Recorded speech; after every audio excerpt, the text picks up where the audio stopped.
Buenas amigos, simbora lá reagir. Por que Minas Gerais vive na altitude? Eu não sei, moro 3 meses aqui em Minas Gerais, sou gaúcho morando em Minas Gerais, mas eu não faço ideia. Vou deixar o link do vídeo original fixado aqui na descrição do vídeo. Vamos lá dar uma moral, se inscreve, deixa o like e comenta. Eu vim pelo React do Johnny. Minas Gerais é um dos maiores estados do nosso país. E provavelmente tem a distribuição populacional mais estranha do nosso país. Isso porque os mineiros preferem viver na altitude. O estado é um dos únicos em que a maioria da população não vive no leste. Onde é que será que é Belo Horizonte? Deve ser por aqui, né? Eu moro em Betim, cidade metropolitana perto de BH. Assim, nessa outra parte que incorpora o centro e o oeste do estado. Na verdade, as grandes cidades de Minas Gerais estão em maioria... Ó, Betim aqui, ó. 440 mil habitantes. Eu não sabia que tinha tudo isso, Betim. Uberlândia 713, Uberaba 340 mil, BH 2.300.000, Montes Claros 420 mil habitantes. Nas regiões mais altas, que ficam justamente no oeste. Nessa lista, que mostra as 10 cidades mais populosas, 8 estão em áreas acima de 650 metros. Eu não sabia que eu estava a 830 metros do nível do mar. De altitude. E as menores da lista estão justamente a 169 e 230 Juiz de Fora, metros, respectivamente. Se calcularmos as maiores cidades de cada parte, a média de altitude das cidades na parte azul é de 545 metros, que já é acima da média nacional, enquanto a média da parte vermelha é de 755 metros, e a maior parte da população vive nessa parte. Então o fato é, Minas Gerais e sua população vivem na altitude. Mas por quê? Antes de responder isso, é interessante mencionar que não é o padrão que existe no Brasil. Por exemplo, se pegarmos apenas estados que não têm acesso ao mar, como Minas Gerais, vamos ver que todas suas capitais estão em altitudes muito mais baixas. Roraima é 2.700 metros, que isso? Que Minas Gerais, sendo Belo Horizonte a única que realmente está em altitude elevada. Além disso, diferente de Minas, a maioria dos brasileiros vive justamente nas áreas leste do seu estado, e não fora dela. Como o estado da Bahia, por exemplo, que tem uma distribuição populacional parecida com essa, ou Pernambuco, que a maioria vive no leste. Então Minas é um caso peculiar, bem como a sua geografia. O estado pode ser dividido em algumas partes, como o Planalto Central Brasileiro, que vai de 600 a 900 metros, o Planalto Atlântico, que vai de 700 a 1.500, o Planalto do Espinhaço, que vai de 900 a 1.300, e as regiões mais baixas de Minas, como a Depressão do São Francisco e a Depressão de Jequitinhonha. Sendo essas duas depressões as macro-regiões menos povoadas, o que sustenta ainda mais a tese de que os mineiros vivem na altitude. E essa geografia moldou a história de Minas Gerais para que o estado se tornasse justamente povoado nas altitudes. No século XVII, o litoral brasileiro já estava consolidado com domínio português em toda a costa, mas o interior ainda estava desocupado, principalmente porque era muito difícil atravessar o Planalto Atlântico, que eu mencionei agora. Foi então que essa missão de desbravamento ficou para os bandeirantes paulistas. E por volta do ano de 1693, quando o bandeirante paulista Antônio Rodrigues encontrou ouro na região do que hoje é Minas Gerais. Mas foi em 1698 que a descoberta mais importante aconteceu. Outro grupo de bandeirantes encontraram ouro na região do que hoje é Ouro Preto. O que eles não imaginavam era que encontrariam uma das maiores concentrações auríferas do mundo, localizada especificamente no quadrilátero ferrífero, uma região montanhosa de cerca de 7.000 km², com altitudes entre 700 e 2.000 metros. Em 1700, apenas 2 anos após a descoberta, foi fundada a primeira vila, Nossa Senhora do Carmo, atual Mariana. Mariana! Que doideira, cara! Esse vídeo é muita informação, mano. Ah, que vídeo bom. Em 711, Vila Rica foi oficialmente estabelecida. Todas essas primeiras cidades estavam situadas entre 700 e 1.200 metros de altitude, criando o primeiro núcleo populacional permanente nas montanhas brasileiras. A coroa portuguesa reagiu rapidamente às descobertas, tanto que em 1709 foi criada a Capitania de São Paulo e Minas do Ouro, separada em 1720 na Capitania de Minas Gerais. Pela primeira vez na história colonial brasileira, uma capitania tinha sua capital localizada no interior montanhoso. A mais de 1.000 metros de altitude, a capital era a cidade de Vila Rica. O impacto demográfico foi extraordinário. Estima-se que entre 1700 e 1760, mais de 800 mil pessoas migraram para as Montanhas Mineiras justamente pela abundância de ouro.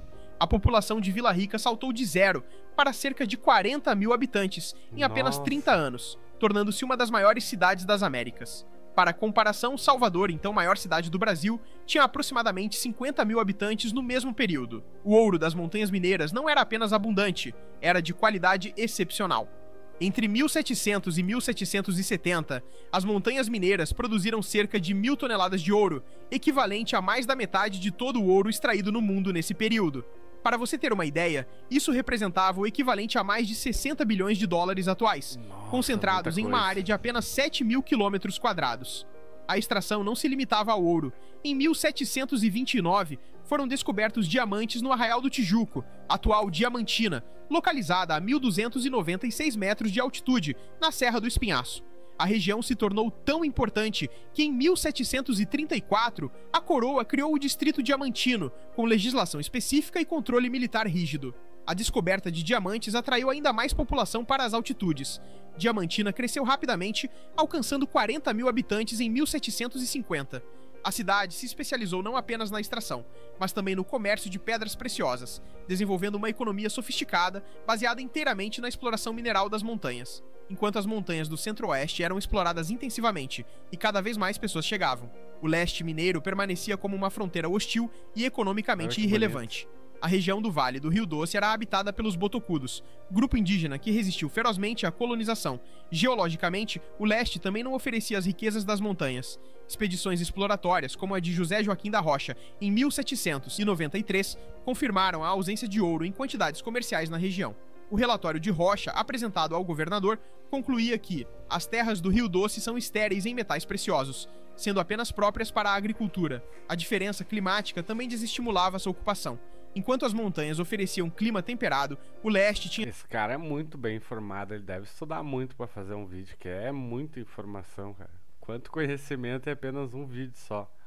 Nossa. Clima tropical quente e úmido, similar ao do litoral. Para colonos vindos de regiões temperadas de Portugal, ou mesmo para bandeirantes paulistas, o clima montanhoso era mais atrativo. O isolamento geográfico completava o quadro. Sem estradas e com rios não navegáveis, o leste ficava completamente desconectado dos circuitos comerciais. O Rio Doce, principal curso d'água, tinha cachoeiras e corredeiras que impediam a navegação. Então, inicialmente, o motivo pelos habitantes de Minas Gerais viveram na altitude é que toda a riqueza da época estava na altitude, gerada pela extração de ouro e diamantes. Mas com o declínio da mineração de ouro a partir de 1770, as montanhas mineiras precisaram reinventar sua economia, ou as pessoas iriam embora. Em 1780, o governador Luiz da Cunha Menezes implementou a primeira política de diversificação econômica. Incentivou o cultivo de café nas encostas da Mantiqueira e do Caparaó, regiões com altitudes entre 800 e 1.500 metros.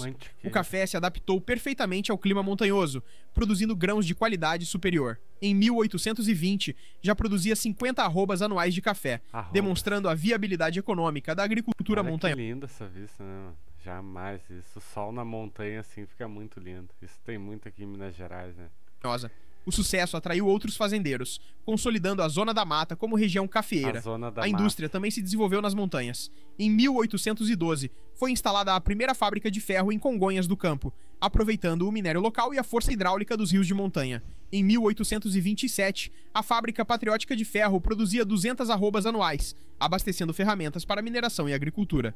O barão de Eschwege, engenheiro alemão contratado por Dom João VI, estabeleceu em 1811 a Fábrica de Ferro do Prata, em Congonhas. Essa indústria empregava 200 operários e utilizava técnicas europeias adaptadas às condições das montanhas mineiras. O sucesso da fábrica demonstrou o potencial industrial da região.